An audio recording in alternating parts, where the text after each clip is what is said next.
नदी के पानी में एक नीला ड्रम बहता हुआ जा रहा था। सुन राजू, ये फैक्ट्री बंद हुए कितना टाइम हो गया? 3 साल, पर लोग अब भी कहते हैं यहाँ रात में कुछ चलता है। अरे वो तो सब अफवाह है, पर हाँ, एक चीज अजीब है। क्या? हर साल बारिश के मौसम में उस नदी से एक ड्रम बहकर निकलता है। वही नीला ड्रम मैंने 2 बार देखा है। रात में अपने आप आवाज करता है, ढन ढन ढन। मतलब कोई अंदर है? कौन जाने, पर जिसने भी उसे पकड़ने की कोशिश की, अगले दिन वो। दोस्तों, ये रहे हमारी आज की वीडियो के प्यारे सब्सक्राइबर्स और फॉलोअर्स के नाम। रिया, आदिल, अनमोल, अक्षु, अहम मौर्य। जो नहीं चुने गए, चिंता मत करो, अगली बार तुम भी बन सकते हो जंगल के सुपरस्टार। दोस्तों, अगर आप भी चाहते हैं मैं आपका नाम अपनी कहानी में लूं, तो देर किस बात की, जल्दी से कमेंट करके अपना नाम हमें भेजें। कौन जाने, पर जिसने भी उसे पकड़ने की कोशिश की, अगले दिन वो फैक्ट्री छोड़ गया। कोई नहीं ठहरता यहाँ ज्यादा दिन। दिन बीतते गए, बारिश शुरू हुई और वही ड्रम एक दिन जंगल के बहते पानी में बहकर रानो चिड़िया के इलाके तक पहुंच गया। ठंडी हवाएं और बिजली की गरज से पूरा आसमान कांप रहा था और रानो चिड़िया का पुराना घोंसला टपक रहा था। अरे ओ बच्चों, कोने में बैठो वरना भीग जाओगे। ओ भगवान, ये घर अब नहीं टिकेगा। माँ, ठंड लग रही है, मुझे डर लग रहा है। अगली सुबह जब बारिश थोड़ी थमी, रानो भोजन की तलाश में उड़ी। तभी उसे झाड़ियों के बीच एक नीला ड्रम दिखा।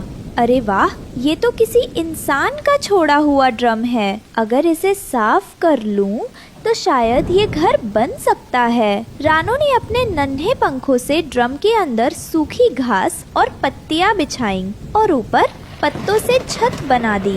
अब मेरे बच्चों को न बारिश छुएगी न ठंड। ये रहा हमारा ड्रम का घर। अगली सुबह सूरज की किरणें जंगल की हर पत्ती पर चमक रही थीं, लेकिन एक पेड़ की ऊंची डाली पर कालू कौवा और गोरी कौवी किसी बात पर झगड़ रहे थे। गोरी, देखा तूने? वो रानो चिड़िया अब ड्रम में रहती है। क्या ठाठ है उसके। हाँ, और तू देख, हर कोई अब उसे ड्रम वाली रानो बुला रहा है। हम इतने साल से पेड़ों पर रह रहे हैं और वो गरीब चिड़िया अचानक अमीर बन गई। तो क्यों ना उस ड्रम को हमारा बना लिया जाए? वही तो सोच रहा हूँ। आज रात हम चलते हैं, देखेंगे ये ड्रम घर किस चीज का बना है। दोनों ने एक खतरनाक योजना बना ली, रानो को डरा कर भगाने की। रात का सन्नाटा था, बादलों की गड़गड़ाहट और झींगुरों की आवाजें गूंज रही थीं। ड्रम के घर में रानो और उसके बच्चे सो रहे थे। कालू, ध्यान रखना, आवाज मत करना। बस थोड़ा डराना है, फिर ये भाग जाएगी। वह ड्रम पर अपनी चोंच से ठक ठक करता है। कौन है बाहर? मैं हूँ ड्रम का भूत जो यहाँ रहता है। माँ, भूत! ड्रम की गूंज से आवाज और भी डरावनी लग रही थी, लेकिन रानो ने हिम्मत नहीं हारी। रात में डराने आए हो? रुको, मैं पहचान गई तुम्हारी आवाज, कालू। अरे भागो गोरी, ये तो पहचान गई। अगली सुबह जब सूरज की रोशनी जंगल के अंदर तक नहीं पहुंची थी, कालू कौवा और बोरी कौवी एक अंधेरी गुफा की ओर उड़ रहे थे। उस गुफा में रहता था काला नाग, जिसे पूरा जंगल डर से याद करता था। कालू, क्या तुझे यकीन है कि हमें इसी सांप के पास आना चाहिए? सुना है वो किसी की भी नहीं सुनता। अरे डर मत गोरी, वो मेरा पुराना जानकार है। पहले जब वो जख्मी था तो मैंने उसे खाना लाकर दिया था। अब उसका कर्ज उतारने का वक्त है। दोनों धीरे धीरे गुफा में दाखिल हुए। अचानक एक भयंकर आवाज गूंजी। कौन मेरी नींद तोड़ने आया है? नागराज, मैं हूँ कालू कौवा और ये मेरी दोस्त गोरी कौवी। हमें आपसे मदद चाहिए। मदद? मैं किसी की मदद यूं ही नहीं करता।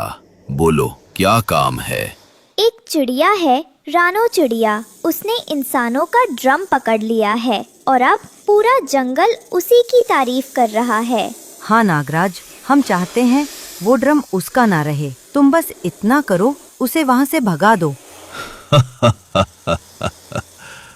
रानो चिड़िया, वो गरीब सी चिड़िया, और तुम दोनों उससे डर गए? वो चालाक है नागराज, उसने हमें पहचान लिया था। ठीक है, आज रात जब चांद पूरा होगा मैं उस ड्रम के पास जाऊंगा।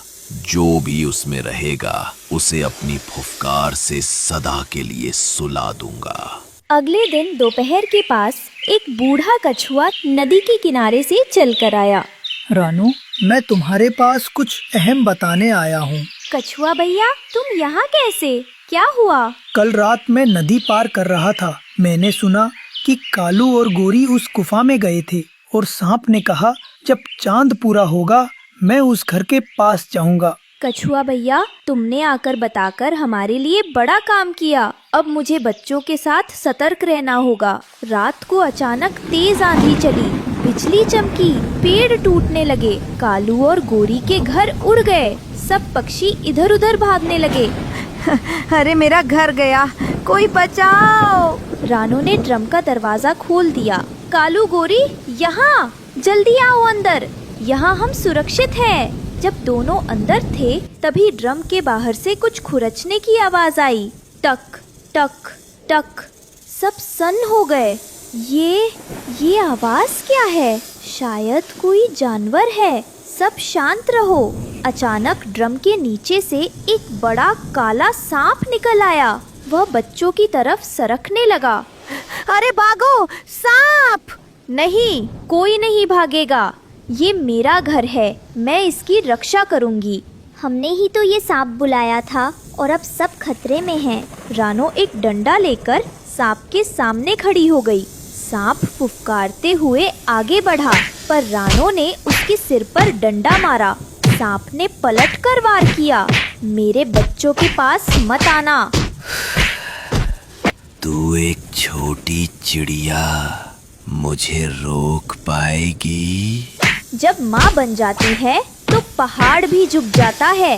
रानो अकेले लड़ते हुए थकने लगी थी। तभी कालू कौवा उड़ कर आया और सांप की पूंछ पर चोंच मारने लगा। रानो, मैं भी साथ हूँ। तीनों पक्षियों ने मिलकर उस सांप को पीछे धकेला और उसे ड्रम से बाहर गिरा दिया और घर का दरवाजा बंद कर दिया। सूरज उगते ही जंगल फिर से जीवंत हो गया। ड्रम के घर से सब बाहर आए। देखो बच्चों, डर के आगे जीत होती है। रानो, मैं तेरे घर का मजाक उड़ाता था, पर तू असली वीर है। अब वो ड्रम का घर सिर्फ रानो का नहीं था, वो पूरे जंगल का आसरा बन चुका था। सबने मिलकर उसके चारों तरफ फूल लगाए और नाम रखा माँ रानो का घर। सच्चा घर दीवारों से नहीं, प्यार और हिम्मत